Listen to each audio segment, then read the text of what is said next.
Prince Harry is and remains a royal prince by birth. Nothing is going to change that.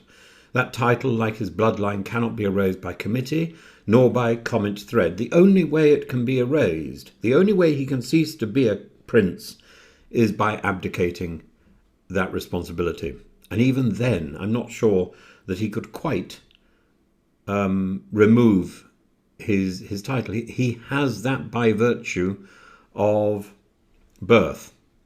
So it's not a slogan to be revoked by courtiers drunk on their own trivia. It's not a prize to be clawed back by anonymous sources, and it certainly is not some aristocratic club membership you lose for marrying an American actress or daring to say enough. More than that, should Harry wish to take that ultimate step, or should that ultimate step be imposed on him, then it would presumably be imposed on his children as well. That was the point I was trying to make last night. Maybe I was clumsy in the way that I did it. I don't think so. But equally, what I find so disturbing is this use of the term working royal. This is an observation which has somehow become a title in its own right. It's an absurdity.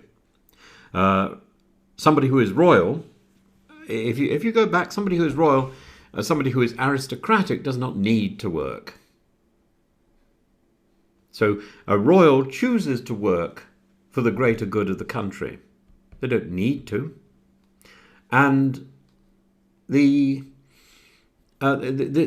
not a question about changing his surname or whether he lives in Montecito or Mayfair. It's about recognizing the principle that birth carries both dignity and duty, and one doesn't nullify the other by crossing an ocean.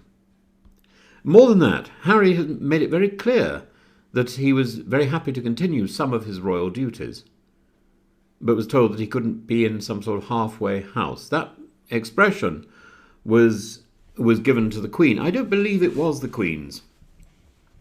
I'm sorry, but I don't believe that is part of her character.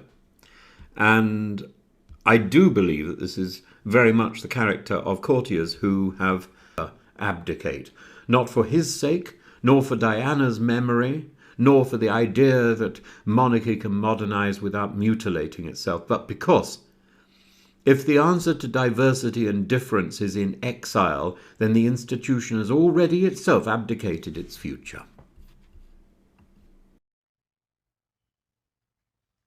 Hey everyone, welcome back to the channel. Today, we're digging into a moment that's beginning to resonate far beyond the royal bubble. A moment sparked not by scandal, not by palace gossip, but by truth. Raw, uncomfortable, necessary truth. Renowned academic Professor Tim Wilson recently took the stage and didn't hold back.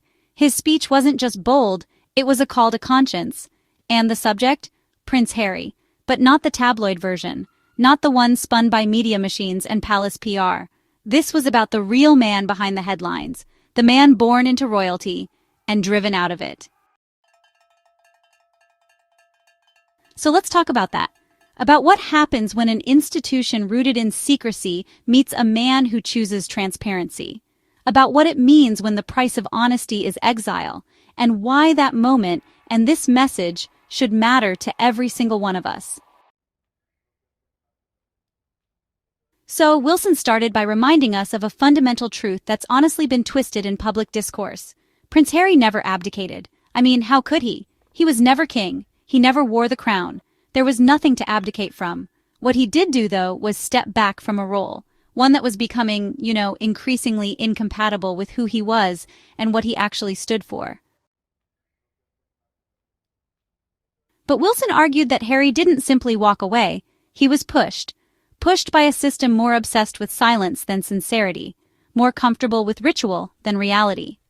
Behind the ceremonial bows and glittering titles lies a deep and unspoken rigidity, an inflexible framework that punishes deviation. Wilson pointed to an inner circle of courtiers, advisors, and private secretaries who control the narrative. They may never appear on the balcony or in front of the cameras, but make no mistake, they shape the monarchy. And what did this invisible machinery do when Harry and Meghan started speaking openly about their mental health, about racism, about grief? It went quiet, not in a neutral way, but in a way that honestly just screamed abandonment. The silence wasn't peaceful, it was deliberate. Wilson called it what it is: institutional betrayal. And you can't fix that with a photo op or a palace statement drafted 6 months too late. Now here's the thing that hit hardest. Harry's real crime wasn't leaving. It was being human. He spoke about therapy, he admitted pain, he cried publicly, he exposed the weight of royal life and showed us that behind all the pageantry, there's a human being trying to cope. And for that, he was seen as a threat. Because in the royal world, vulnerability isn't encouraged. It's buried. Wilson explained that Harry's honesty pierced through the carefully polished surface of the monarchy, and instead of welcoming the change, the institution shut him out. It's a twisted irony.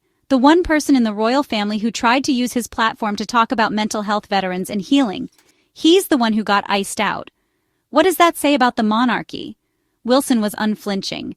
He said what few dare to, that the real failure isn't Harry's decision to step away. The failure lies within the palace, within the refusal to evolve, the refusal to protect. We're not talking about rebellion here. We're talking about survival.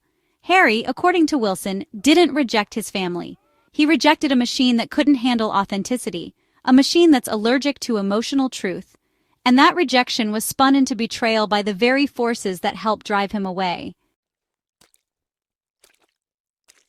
Let's pause here and really ask, what does it mean when a prince becomes an outsider in the house of his birth? Wilson wasn't just speaking to royal watchers, he was speaking to the heart of a national identity. The monarchy is supposed to be more than gold thrones and Christmas speeches. It's supposed to be a symbol of unity, strength, tradition. But if that symbol can't include its own, how can it represent the people? This is where Wilson's message got even more urgent. He said we are witnessing a test of whether an ancient institution can remain relevant in a world that values empathy, transparency, and emotional intelligence. Because here's the truth. If you can't hold space for a prince who's struggling, how can you possibly hold space for the public?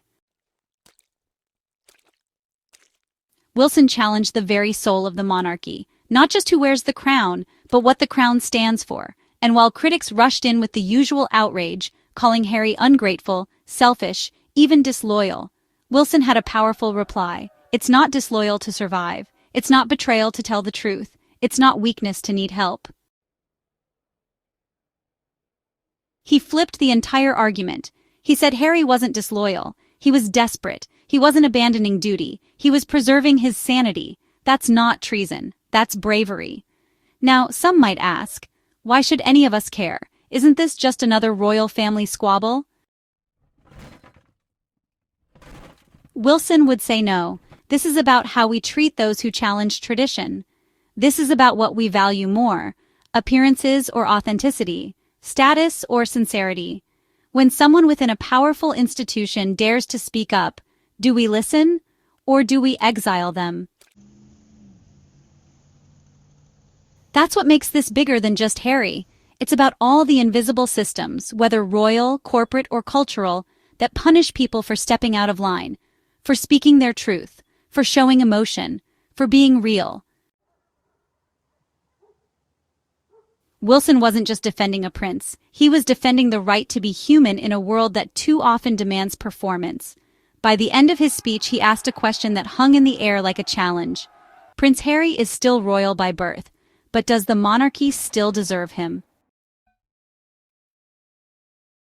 That question doesn't need an immediate answer, but it does demand reflection, because it asks us all to consider, what kind of institutions do we want in our world? Ones that protect image, or ones that protect people? Wilson called on the monarchy to wake up, to look inward, to realize that legacy isn't preserved by clinging to the past, but by choosing compassion in the present. If they can't make space for someone like Harry, who risked everything to speak the truth, then what kind of future are they building? And maybe more importantly, who will want to be part of it? And maybe that's the hardest pill for the establishment to swallow, that people aren't buying the old narratives anymore. The days of blind allegiance are fading. People want transparency. They want compassion. They want leaders, royal or not, who reflect the values of a modern world. Harry represents that shift. He's not flawless, but he's human. And in a family so obsessed with flawless imagery, that might just be the most radical thing of all. So let this be a wake-up call, not just for the monarchy, but for every system built on outdated ideas of loyalty, silence, and control. If Prince Harry's story tells us anything, it's that no title, no tradition, and no institution is worth sacrificing your voice for. And if standing up for your truth costs you your place in the palace, then maybe the palace needs to ask itself, who really walked away from whom? Thanks for watching. If this gave you a new perspective, hit that like button and subscribe for more honest, deep-diving commentary. Let's keep this conversation going, because the world is changing, and it's time our institutions caught up.